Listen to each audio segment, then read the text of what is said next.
Bonjour à tous, j'espère que vous allez bien.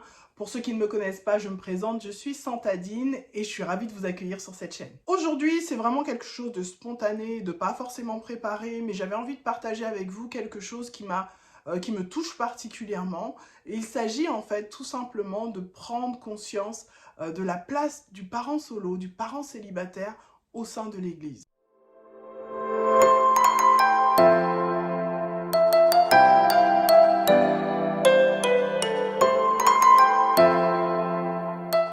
C'est une vidéo très courte que je vais faire parce que je prendrai le temps de m'étaler peut-être un peu plus sur une autre vidéo, mais je voulais juste partager avec vous l'importance de prendre conscience de la place du parent solo dans l'Église.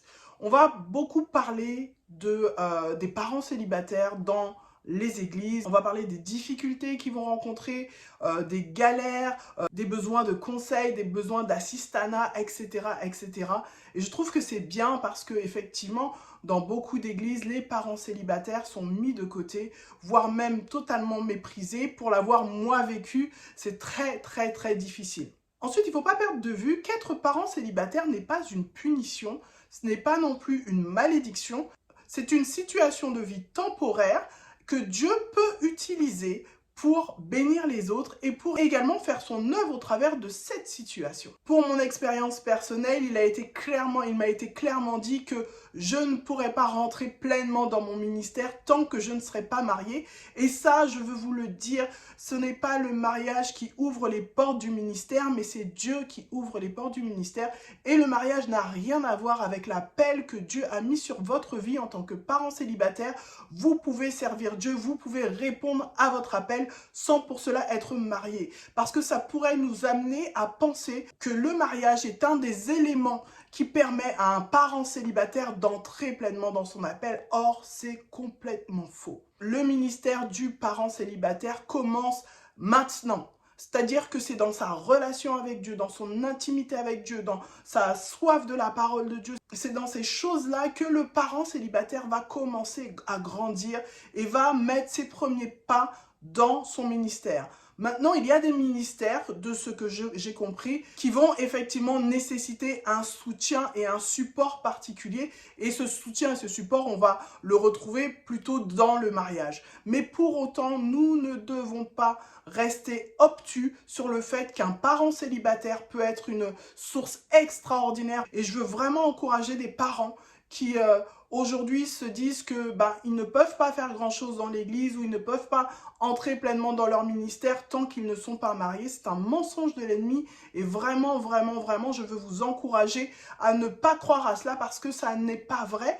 Votre appel ne dépend pas d'un mariage, votre appel dépend de ce que Dieu veut faire en vous et de ce que Dieu va faire avec vous et de la disposition de votre cœur pour entrer dans ce nouveau couloir, dans ce couloir que Dieu a préparé d'avance pour vous. Je crois vraiment qu'aujourd'hui, il faut que l'Église francophone ouvre les yeux sur le fait qu'un parent célibataire peut être vraiment, vraiment, vraiment une bénédiction pour l'Église de Dieu.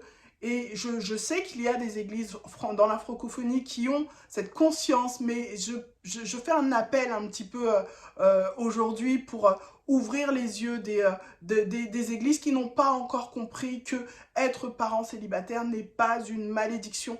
Être parent célibataire est une bénédiction pour beaucoup et ça, il faut juste ouvrir les yeux et prendre conscience de ça parce que nous avons des choses à dire, nous expérimentons des choses avec le Seigneur et nous avons des choses à partager, nous avons des choses à dire et c'est important de nous donner la parole et de ne pas hésiter à faire appel à nous parce que nous pouvons être de bons conseils pour ce qui est de l'éducation des enfants, nous pouvons être également de bons conseils pour ce qui est des mariages parce que peut-être que nous avons échoué dans notre mariage et donc nous connaissons les erreurs à ne pas commettre. Donc ne nous condamnez pas parce que nous sommes parents célibataires et que parce que nous avons échoué, nous ne pouvons pas être de bons conseils. Si aujourd'hui je fais cette vidéo, c'est pour rappeler aux parents célibataires que Dieu a des plans extraordinaires pour chacun d'entre nous et quelle que soit la situation que tu vis aujourd'hui, Dieu veut se servir de toi dans le couloir dans lequel il t'appelle. Donc ne regarde pas à ta situation actuelle, mais regarde à Dieu, fixe tes yeux sur lui. Dieu veut se servir de toi pour bénir les autres.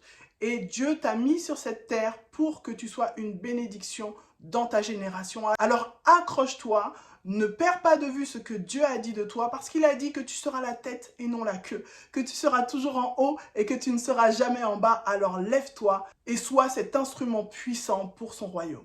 Donc voilà ce que j'avais envie de partager avec vous, j'avais ça sur le cœur, je me suis dit je vais faire une vidéo. N'hésitez pas à me laisser des commentaires, à me partager vos expériences aussi, parce que je suis sûre qu'il y a des parents célibataires qui ont des expériences à partager. Donc n'hésitez pas à partager des expériences. Et puis s'il faut, je referai une vidéo un petit peu plus longue avec des passages de la parole si vous voulez. Mais en tout cas, n'hésitez pas à partager et à commenter cette vidéo. Je vous embrasse et je vous bénis au nom de Jésus. Et je vous dis à très bientôt à une prochaine vidéo. Ciao!